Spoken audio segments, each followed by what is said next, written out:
То есть в цене обучения особо разницы нет. Но однако, когда дело доходит до уплаты налогов, разница выходит огромная. Это бизнес, деньги. Очень большие деньги, легкие деньги. С контрактерами, с этими агентами, реально. Потому что сейчас вузы полностью зависят от них. Генеральный прокурор айтат, сен эмне үчүн мындай кылып атасың тиги бу депчи. Эми түзүмдөрдү дебесем дагы мамлекеттик берги анча-мынча кээ бир чиновниктерди чүлүктөп алып атат. 500 000 отправил, брат. 500 000 до копейки, брат. Брат. Медицина багытындагы жогорку окуу жайлар чет элдик студенттерден акылга сыйбаган акча жасап, салык төлөшпөйт. Мындай темадагы жаңылыктар 2019-жылы массалык маалымат каражаттарынын бетинен түшкөн жок. У меня на руках имеются официальные документы, предоставленные соответствующими государственными органами касательно поступления международных студентов на медицинские вузы и факультеты, и вопросы оплаты за обучение, перечисления средств в республиканский бюджет в виде налогов этими вузами. Хочу отметить, что средняя стоимость для иностранных студентов на медвузы во всех перечисленных вузах выходит в среднем по 120 тысяч, по 150 тысяч сом в год. То есть в цене обучения особо разницы нет. Но однако, когда дело доходит до уплаты налогов, разница выходит огромная. Ошол кезде маселени кабыргасынан койгон депутат Айда Исмаилова кийин социалдык маселелер боюнча вице-премьер-министр болду. Бирок бул көйгөйдүн түйүнүн чече алган жок. Баары жөнөкөй болуп чыга келди. Это бизнес, деньги. Очень большие деньги, легкие деньги. Медициналык окуу жайлардагы мафия чокуга жетти. Ал эми анын жолун торогондор тез эле тынчып калышууда. Анткени чет элдик студенттерден бизнес жасагандар керек болсо өлкө жетекчилерине чейин түз чыгууга мүмкүнчүлүктөрү бар. Алымкадыр Бейшеналиев өз кезегинде 17 менчик окуу жайды жабам деп жар салып, эми үн катпай калды. 12-син жаптык. 5-өөнү уже мына текшерип, анын үстүнө биз да жакшы кылып атабыз да. Мен аларды жаап койсом, мен өзүм бар эле текшергенмин, жаап койсом, бүт бар звонить этти. Чоңдору звонить этти, сотко берип атат, генеральный прокурор айтат, сен эмне үчүн мындай кылып атасың, тиги бу депчи.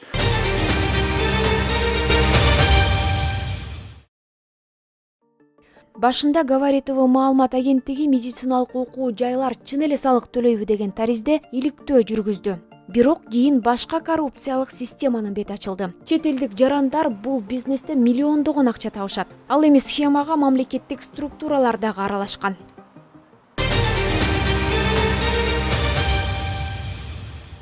Кыргызстан чет элдик студенттердин саны боюнча Борбор Азияда 1-орунду ээледи. КМШ өлкөлөрүнүн ичинен республика алдыңкы позицияны ээлеп 1-сапта турат. Бул туурасында Билим берүү жана илим министри Алмазбек Бейшеналиев сыймыктануу менен айтты. Бирок медициналык туризмден канча каражат түштү деген суроо туулат. Чоң акча түшөт. Кыргызстанга билим берүү тармагына эң чоң салым кошкон тармактын бири ушул тармак. Антикоррупциялык ишкердик кеңештин маалыматына ылайык, медициналык окуу жайларда жалпы 28 239 чет элдик жаран билим алат. Студенттердин эң көбү Индиядан келет. Алардын саны 10 559. Экинчи орунда Пакистан 5 773 студент. Кыргызстандагы 22 окуу жай медициналык факультеттерде чет өлкөлүк студенттерди окутат. Кыргызстанда 5 мамлекеттик окуу жай бар. Жусуп Баласагын атындагы Кыргыз улуттук университети, Иса Ахунбаев атындагы Кыргыз мамлекеттик медициналык академиясы, Борис Ельцин атындагы Кыргыз-Россия славян университети, Ош мамлекеттик университети, Жалал Абад мамлекеттик университети жана 17си жеке менчик. Юстиция министрлигинин базасында көрсөтүлгөндөй, жеке менчик медициналык окуу жайларды бул тармактан бир топ эле алыс болгон ишкерлер дагы ачып алышкан. Бардыгы үчүн бул бизнес. Алсак, Салымбеков университетинин негиздөөчүсү белгилүү ишкер Аскар Салымбеков. Юстиция министрлигинин базасында белгиленгендей, эл аралык медициналык университетинин негиздөөчүлөрүнүн бири болуп, мурдагы вице-премьер-министр, жогорку кеңештин экс-депутаты Кубанычбек Жумалиевдин жубайы, эл артисти Роза Аманова эсептелет. 2020-жылы экономист Кейджи менен декларатор Кубанычбек Жумалиев жана анын жубайы 50-гө жакын коммерциялык фирмага ээ болуп, аларды салык декларациясында жашыргандыгы жөнүндө жазып чыгышкан. Саткынбай Тентишев атындагы Азия медициналык институту өкмөттүн Чүй облусунун мурдагы ыйгарым окутуу өкүлү Эркин Тентишевке катталган. Ал 2022 жылдын 4-апрелинен тарта президенттин коомдук башталгычтагы кеңешчиси. Тентишев өзүн ийгиликтүү бизнесмен деп эсептейт жана маңдай тери менен тапкан акчага 2019 жылы 2 учак сатып алганын моюндаган.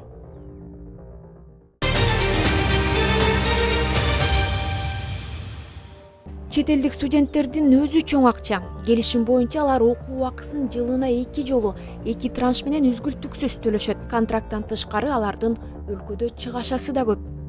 Окуу акысы бизде жанагы партнерлор ортосундагы түзүлгөн келишимдин негизинде алар $4500 бир жылга окууга төлөнүшөт.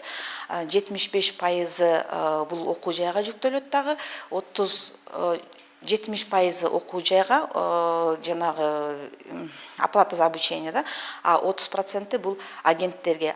Окуу акысы ар кандай. Ар бир университет контракттын баасын өзү каалагандай белгилеп алган. Деген менен салык төкпөштүн айласын издеген мекемелер дагы бар. Вузы не доплачивают налоги. Почему? Потому что им приходится делиться вот тем, что они заработали, скажем, для того, чтобы... Есть агенты, которые привозят этих студентов к нам. И, соответственно, у агентов у них своя ставка, скажем, да. И вузы за каждого студента вот согласно этой ставке должна отдавать. Бир дагы жогорку окуу жай журналисттерге салык төлөө боюнча маалымат берген жок. Биздин редакция мамлекеттик салык кызматына кат жолдоп, ачык булактардан маалымат алууга аргасыз болду.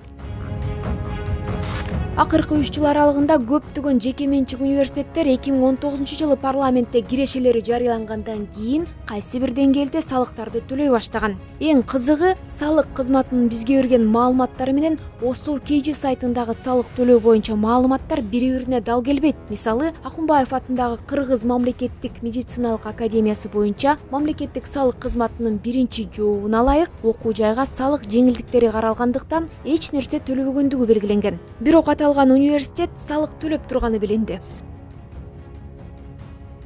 Орточо эсеп менен Акунбаев атындагы медициналык окуу жайына жылына 7000 студент тапшырат. Окуу акысы $3000 түзөт. Натыйжада академияга чет элдиктерден эле жылына $21 миллион түшөт. Мамлекеттик салык кызматынын маалыматы боюнча университет 2021 жылы 46 миллион сомдон ашуун салык төлөгөн. ОШМУда 8516 студент билим алат. Контракт баасы $2500, $21 миллион ашуун каражат түшкөн. 2021 жылы салык кызматынын маалыматы боюнча бул университет 86 миллион сомдон ашык салык төлөгөн. Эл аралык жогорку медицина мектеби 4072 студент окутат. Контракт $4500, жылына $18 миллион түзөт. 21 жылы бул университет 287 миллион сом салык төлөгөн. Тентишев атындагы Азия медициналык институту 4816 студент окутат.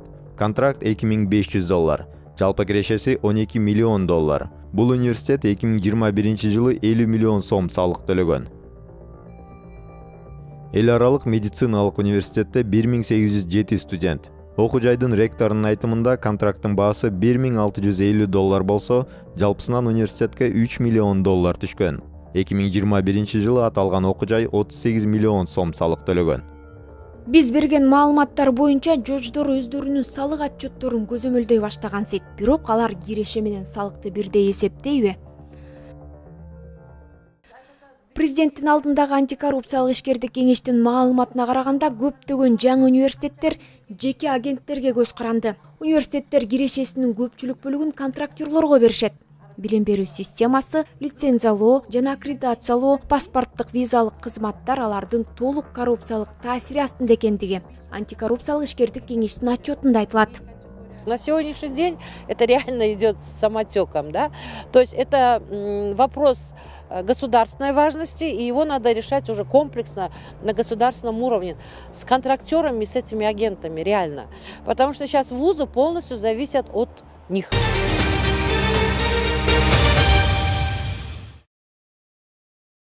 Чет элдик студенттер бул жака келүү үчүн контрактерлорго $2000–3000 акча беришет.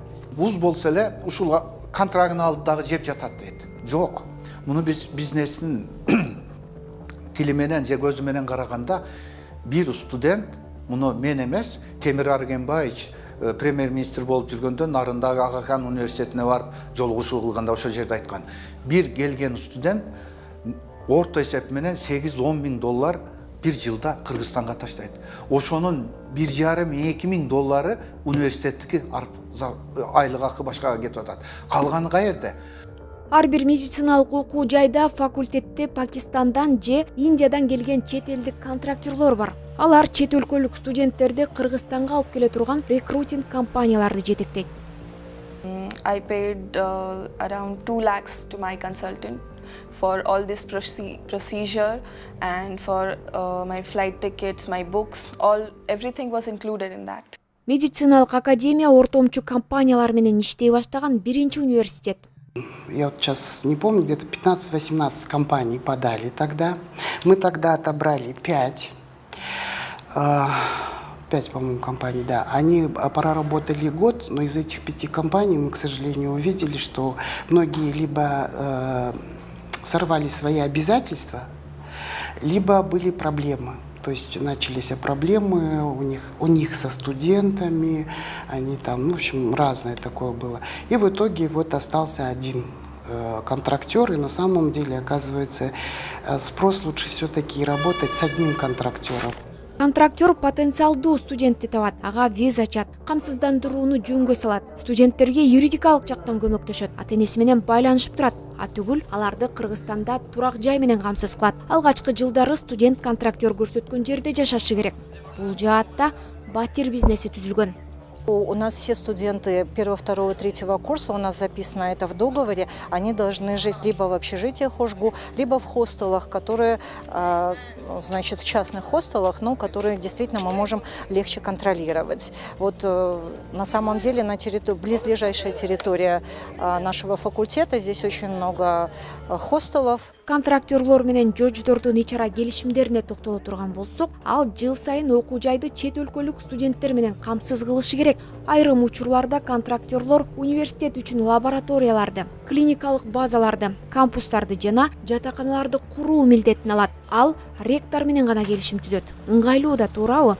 Бирок контрактер студенттерден канча акча алып жатканын жана эмне үчүн кыргыз чиновниктери рекрутинг компаниялардын киреше булактарын ачыкка чыгарууну каалашпайт, эч ким билбейт. Ахунбаев атындагы Кыргыз мамлекеттик медициналык академиясынан башка бир дагы университет кайсы бир рекрутинг компания менен келишим түзгөнүн жана компаниялардын атын атаган жок. Бул эмнегедир чоң сыр. Контрактерлор эбегеси жакшы акча табат, алар биздин территорияда иш кылып атат, алар жанагындай салыкты төлөп атабы? Төлөгөн жокпу же бир эле чиновникти багып атабы? Ал да белгисиз. Ошону дагы биз же болбосо бир мындайча алганда баягы мен оройрок айтпайын, баягы лобби деп коет, ошо лоббиге чейин барып атат бул жерде. Кээ бир мамлекеттик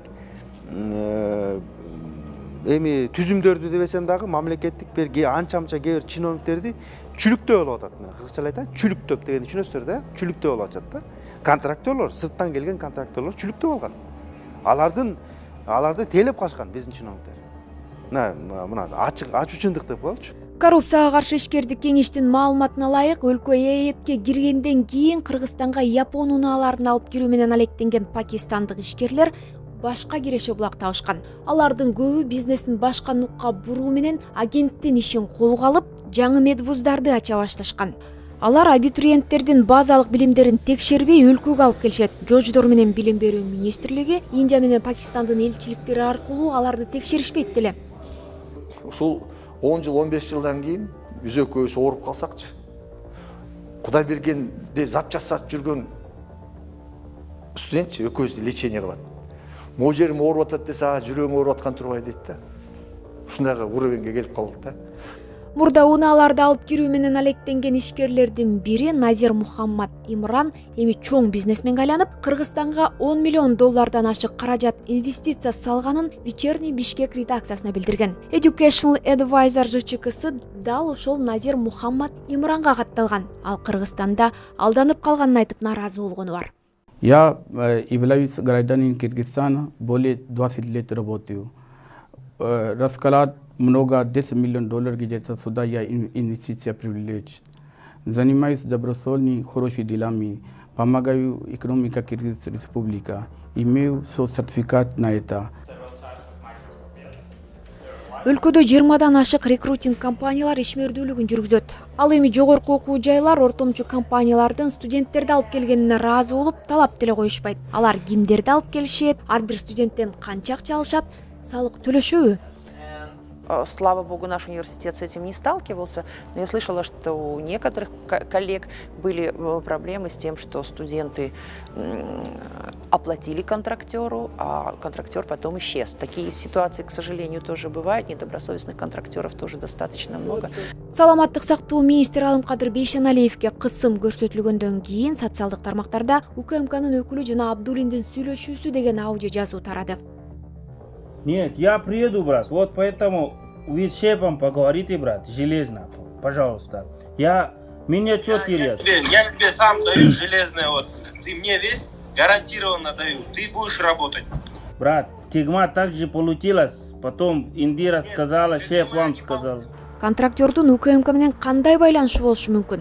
Бирок бул аудио интернетте пайда болгондон бери рекрутинг компания менен атайы кызматтагылардын шектүү кызматташуусу боюнча маалыматты УКМК төгүндөгөн жок. Ты, подожди, давай, общий, примерно, сколько у тебя выходит? Аллахом клянусь, брат, вот Куран, Аллахом клянусь, 500 000 отправил, брат, 500 000 до копейки, брат, брат. Баксами, брат. Вот так Ханиб проходил, отдавал тому, брат. Ну, вот это надо доказать, показать вот это полностью, кому что отдавать. Ибаса Медакадемия СК Карьер Билдер аттуу ортомчу компания менен келишим түзгөн. Аталган компания Кыргызстанда каттоодон өткөн. Жетекчиси Сунил Ядав. Ачык булактардан Сунил Ядав эл аралык медицина жогорку мектебинде иштей турганы белгилүү болду. Бул университеттин эл аралык байланыштар боюнча проректору Потту Фани Бухушан экөөнү мындан тышкары медициналык билим берүүнү колдоо фонду байланыштырып турат. Фонддун жетекчиси катары Потту Фани Бухушан катталган. Ал эми фонддун байланыш номерине Сунил Ядавдын телефону жазылган. 2020-жылы бул фонд 63 000 сом гана салык төлөсө, 2021-жылы 1 тыйын дагы төлөгөн эмес. Ошондой эле Потту Фани Бухушанга Ани International ЖЧК да катталган. Аталган компания бир да жолу салык төлөгөн эмес. Это у них он эксклюзивный, который полностью набор из студентов есть, из Индии. Это 35 офис, который я вам назвал, это его офис. 50 офис, который я вам назвал, это его офис. 50. Получается, в Индии, да, Дели у него 50 офисов есть. Рекрутинговые компании, да, получается? Да. У него самый большой сеть в Индию. Он первое место занимается в Индии. Потту Фани Бухушан, вы с ними работаете, Фани? Нет, вот с вот этой компанией СК Билдер Сунил Ядав.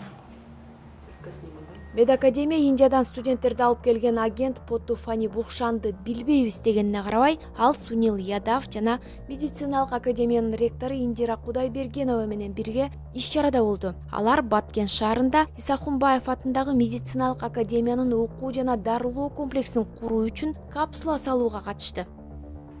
Чет элдик студенттерге байланыштуу айтылган маалыматтарда дагы бир фигура бар. Ал жогорку кеңештин 3-чү чакырылышында депутат болгон Баткендин мурдагы губернатору Арзыбек Бурканов. Мамлекеттик сатуу алуулар порталында айтылгандай, Баткен шаарына Исахунбаев атындагы медициналык академиянын окуу жана дарылоо комплексин куруу боюнча тендерди Арзыбек Бурканов менен байланышы бар компания утуп алган. Ал Евразия строй сервис ЖЧКсы. Ишкананын жетекчиси Апызов Ильязбек Маманасирович. Биз Апызовдун каттоодо көрсөтүлгөн телефон номурун GetContact тиркемесинин жардамы менен текшерип, кээ бир абоненттерде ал Ильяз Бурканов деп сакталганын билдик. Ал эми кээ бирлери Ильяз Арзыбек деп сактаганын көрүүгө болот. Апызов менен Бурканов тууган. Ачык бюджет порталында Бурканов менен анын туугандары аталган компаниянын салыктарын төлөгөнү жазылган. Айтмакчы, Кактус медианын маалыматы боюнча Евразия строй сервис ЖЧКсы 2021-жылдын 21-апрелинде курулуш үлүшчүлөрүнүн чырында таталган. Иликтөөбүздүн башында медициналык жогорку окуу жайлардын ишинин мыйзамдуулугу боюнча маселе көтөргөндөрдүн баары үн катпай калып жатканын айтканбыз. Буга чейин эксперт азыр саламаттык сактоо министринин милдетин аткаруучу 2022-жылдын июль айынын аягында министрлик жеке менчик жождордун лицензиясын жокко чыгаруу боюнча буйрукту жокко чыгарганын билдирген. Эки башка кызмат 5 ай аралык. Колледждер жабылат дегенде билим берүү министрлиги каршылык көрсөткөн. Айткан, андай кыла албайсыздар. Министрликтин андай укугу жок деп айткан.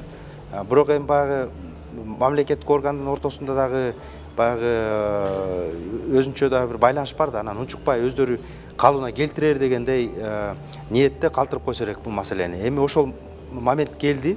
Биз карап чыгып, тиягынан да карап көрдүк, биягын да карап көрдүк, баардык тарабынан карап көрүп, чечимге келдик. Бул өзүбүздүн буйругубузду өзүбүз кайра артка тартпасак болбой калыптыр да. Албетте, инвесторлордун Кыргызстанга келиши жакшы көрүнүш, бирок бул бизнес мамлекеттин пайдасына иштебесе, медициналык туризмдин эмне кереги бар? Медициналык мафия тууралуу маалыматтар абдан көп. Бирок биз документ жана фактылар менен тастыкталган маалыматтарды гана жарыяладык. Андыктан бул темага чекит коюу али эрте. Ал ортодо ар ким өзү жыйынтык чыгарсын.